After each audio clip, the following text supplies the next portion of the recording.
I'd first like to start by addressing the point that we're not really arguing which is the lesser three evils in terms of the proposed tax hikes. We're arguing whether or not the Jerry Brown tax initiative should be passed. And even though there may only be three options that are on the ballot, that doesn't mean that there's the only three possible things that we can do to help solve this problem. And I'd like to elaborate more on the fact that his tax initiative does not solve the root problem. So let's look at the facts. Tuition is steadily increasing. Application, admission, and enrollment is steadily rising.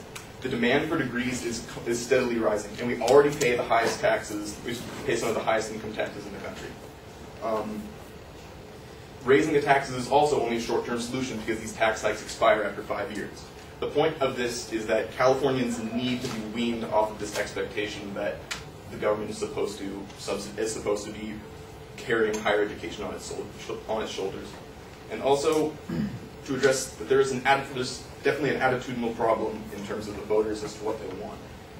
Californians have, in an article by Thomas D. Elias regarding Brown's budget plan, he talks about how Californians have a penchant for cutting taxes and increasing public services when the economy is strong, and thus in California set up for large budget deficits. That's part of the problem, is that these problems that this education issue is not going to be solved easily when the people of America are not willing to raise taxes and they're not willing to take cuts. Also, I'd like to address the fact that, yes, I did not give any statistics about the unemployment rate, but from the same Deborah Saunders article, which I referenced from the San Francisco Chronicle, the unemployment rate in California is currently at 8.5%, not anywhere close to the 5.5% average that it was used to before the recession. Also, just one last point to address the significance of the issue. Deficit spending is a very I think that a lot of what you said about how the deficit is the only problem to be solved is very overstated. Deficit spending is a paradigm which has been followed in America since the beginning of the Reagan and Bush eras. And while it is very frightening to look at large numbers that we owe, since the United States credit rating is still very high, we'll constantly be able to gain that capital.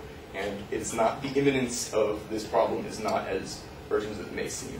So it's not like we must pick one of the three tax initiatives and we have to pick the best. We can always settle for an alternative. We can always try and figure out a better solution. And since we are on the defensive, it is not our obligation to offer up an alternative, yet it is our obligation to refute the fact that this is not the best tax proposal. Also, I'd like to bring up the point that Jerry Brown is partially responsible for this deficit. In an article by Judy Lin titled "Voters' Distrust Will Be a Hurdle for Brown's Tax Plan," Jerry Brown announced the deficit had risen to $5.7 billion, and this was much higher than the $6 billion that was announced at his election.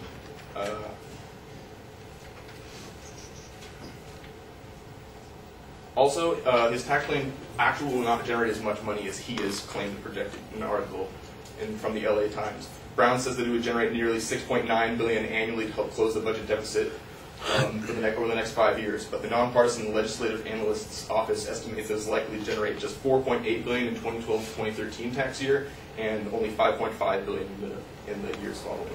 So this shows that while his math may be a little bit optimistic, as I said to the unemployment statistics, also there's a very significant chance that what he's proposing is not going to have the results which he's claiming. That's all.